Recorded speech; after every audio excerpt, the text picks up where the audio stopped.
Dans une carrière, l'exploitation perturbe constamment le sol et crée des paysages nouveaux.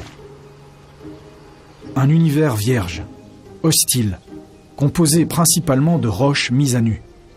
Ce sont pourtant ces conditions extrêmes qui forment un milieu unique, témoin du miracle de la vie, les pelouses pionnières. Les espèces pionnières sont les premières à coloniser un milieu juste après sa naissance. Leurs capacités d'adaptation et de résistance sont de grande valeur. Les pelouses pionnières se retrouvent dans presque tous les secteurs des carrières et se colonisent spontanément. Une flore rare telle que la gnafale blanc-jaunâtre ou les centaurées se retrouve presque exclusivement en carrière. L'apparition des premières plantes attire une faune typique de ce type de milieu. Le criquet à ailes bleues est un roi du camouflage. C'est la seule espèce d'orthoptère protégée en région wallonne.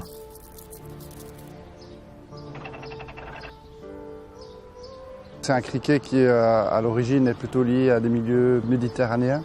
Sur des surfaces nues et rocailleuses, il va retrouver un microclimat plus chaud et sec, comme il apprécie.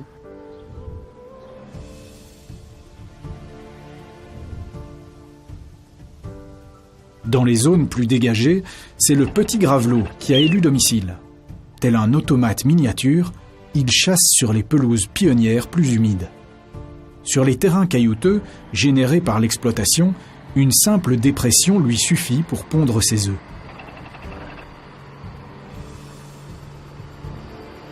Étonnamment, la présence d'engins ne l'effraie pas, mais au contraire, le protège contre les prédateurs.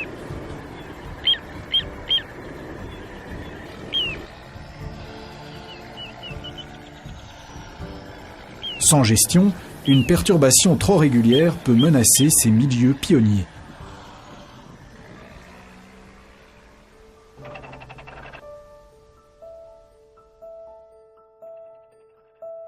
Ici, on a quand même bien cherché avec les gens du LIFE pour trouver des endroits qui ne gênent pas dans l'exploitation de la carrière. Ça nous permet de les mettre en défense.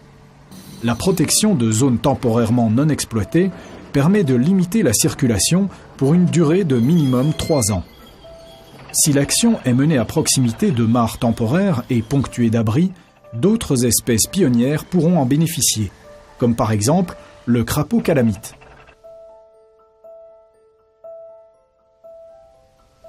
À peine 2 mois que les blocs ont été mis.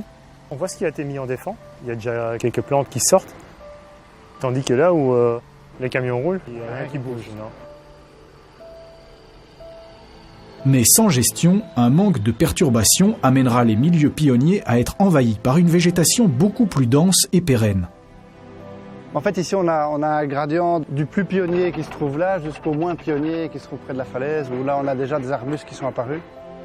L'intérêt d'une carrière, c'est que tous les engins sont disponibles pour, à intervalles réguliers, tous les 3, tous les 4, tous les 5 ans, rafraîchir ces pelouses pour maintenir justement leur caractère pionnier. L'idée dans le cadre du LIFE est d'instaurer des bonnes pratiques. Lorsqu'on sait qu'on va exploiter une zone où il y a une belle pelouse pionnière, il faut anticiper l'exploitation et essayer de déplacer cette faune et cette flore. De manière assez simple, souvent, c'est racler avec un bulldozer et aller redéposer un peu plus loin sur la zone qu'on veut restaurer le substrat qui a été raclé.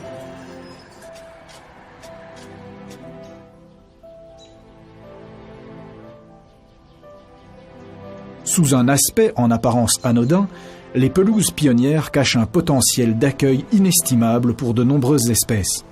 En carrière, leur apparition et développement spontané rend leur gestion simple et peu laborieuse.